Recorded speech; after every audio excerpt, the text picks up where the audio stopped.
He māharahara nui tō tētahi kai kaunihera o ngā roto o Rotorua ki te tono kia honohono ki kaunihera ke atu, kei ngaua pea te taniwha. Kia matāra, me pera rawa pea te kōrero. Nā te me tēnei taniwha ka rea noa kia kita I tana kanohi, ka rea noa kia kita I ngā niho te te, engari e mohi o nāu, he taniwha anō. Iai kia rāwiri waru ki te kotahi mai ngā kaunihera, ka whai mana tonu ko ngā iwi me ngā hapu. Ko ki te tātou I roto I te ngā tau e hienei, tata nei, rua toru tau pēr. I te nui o te mahi whakapōre rea te kāwanatanga. Ki te ana, kia hau nei, ki te whakawehe, whakamāwehe I ngā iwi me ngā hapu. E māharahara nui anau mo te wāhi ki ngā iwi, ki ngā hapu.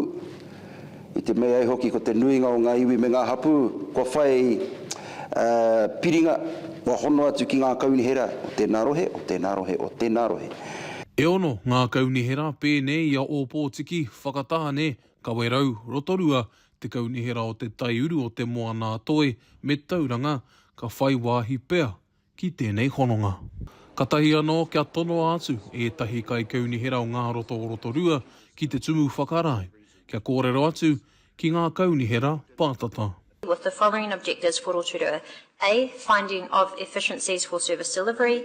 B. Creating of a vehicle to host investments currently held by Bay of Plenty Regional Council on behalf of Rotorua residents.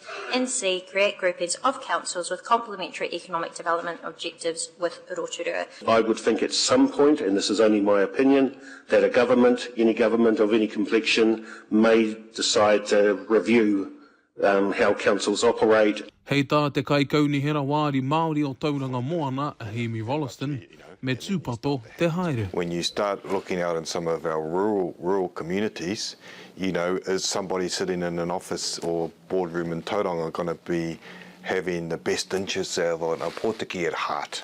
They're going to have their community differences. Whether I agree or not, I think that's got to go to the community to see whether it is. But bigger is not always better, but there are lots of duplications, and you just got to work out whether that's better or for the ratepayer, and particularly in my context for the Māori ratepayer, that there are benefits. Ka rea no I tino mārama mai, te anga whakamua, te rautaki, ko whakatakoto hiara e tēnei kāwanatanga. Wa ki rātou ai mai mahitahi rātou, engari ka rea no, rātou kia tino tuku mai te kōrero, mo te pai o tēnei huarahi, mo te aha mo te huarane o tēnei huarahi, kare no e rā kōrero kia puta. Me tāhai, me whenako pēau I ngā kupu a tētahi waiata, e te iwi e, maranga ake ai. Ne, he tani whahou kai te haere. Kaore anō kia whakatauria he wā mo ngā kōrero hono, he oi, kaore anō kia kitea te tautoko o ngā iwi hoki. Te Kawa Paora, Aukaha.